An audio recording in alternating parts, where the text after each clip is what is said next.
Just gonna do a quick intro video on my new Kubota M6-131 with the LA 2255 loader.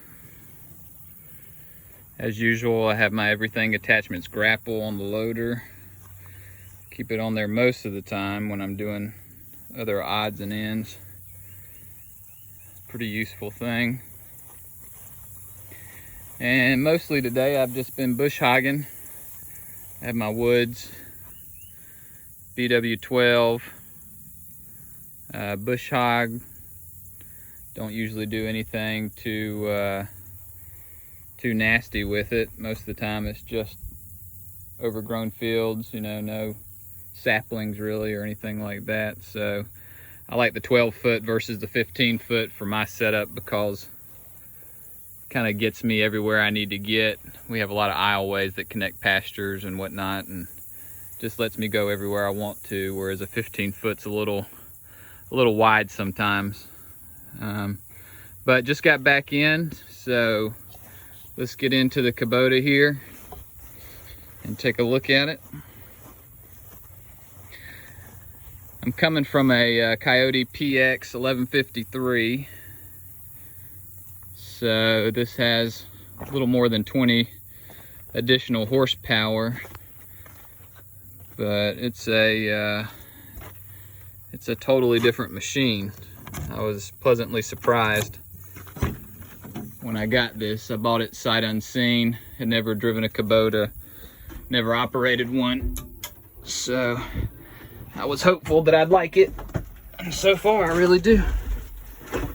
So we have a nice roomy cab here.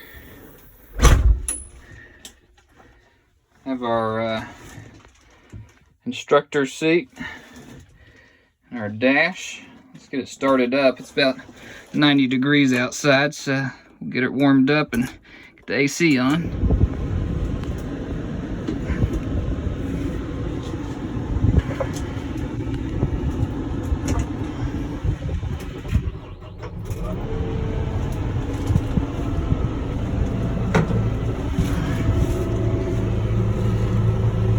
AC cranked up here, already blowing cold air. Doesn't take long. One thing I've been really happy with is how quiet the cab is. In my old tractor, I couldn't even attempt to film a video and talk at the same time, and you just couldn't hear yourself even think. But this one is super quiet and a lot more comfortable. But I mean, you do pay for the difference. I really like the ergonomics of everything. You got an adjustable armrest here with a whole bunch of buttons and levers. You got your throttle. You got your 3-point adjustment.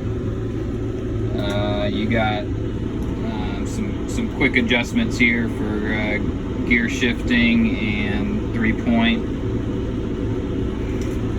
We got our loader stick with our third function buttons here.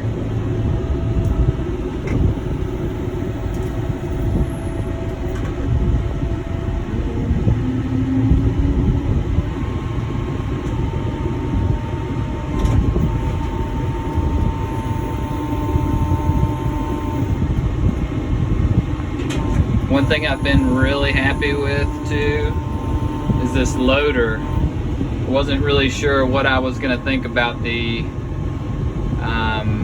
hydraulic self-leveling feature that I added.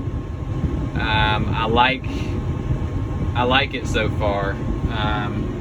You're able to, it's going to be hard to kind of see, but you're able to, with this switch right here, you're able to turn self-leveling on and off, which can be very helpful depending on what you're doing with the loader. Another thing that I like is this button right here, which allows you to turn on and off the third function on the loader.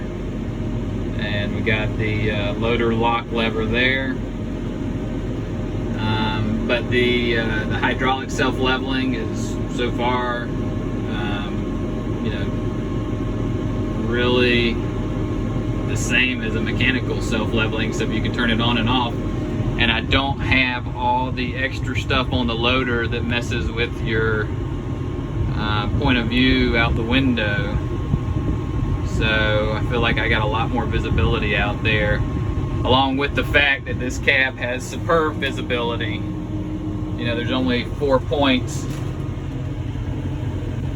on the cab here versus a lot of other cabs will have 6 points at least. Of course, you got your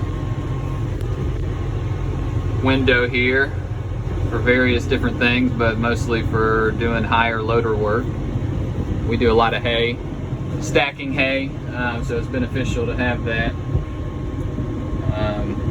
I'm going to probably do some more videos, but this is kind of just an intro.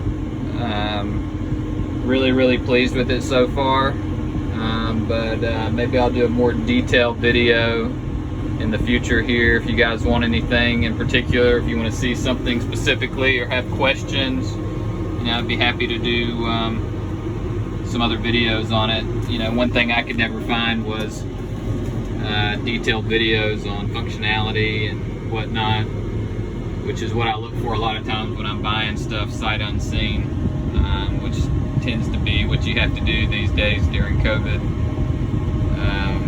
But yeah, appreciate you guys watching. If you got any questions, let me know.